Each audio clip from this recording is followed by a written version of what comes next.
We have been recovering so many things like guns and even arresting the suspected Al-Shabaabs, and that's the result of some of this cordon and such.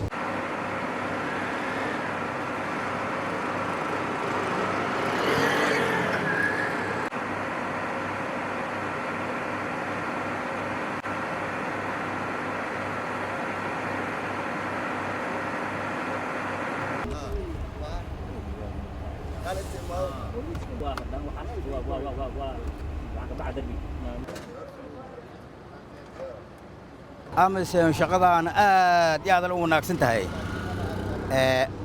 mar alla markii shaqo u baahdaan oo yaani maarday gacan u baahnaan waa siinaa unugu naftaan marmara u baahana yaani maarday waa u tagnaa gacan waana siiyaan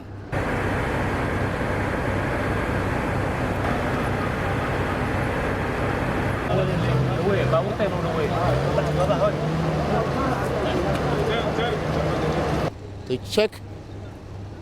the movement of arms and the suspects who may likely be carrying all other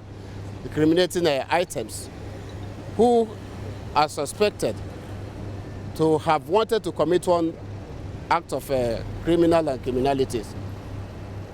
We'll continue in this space until we ensure that Somalia is rid of any criminals and all their criminal tendencies.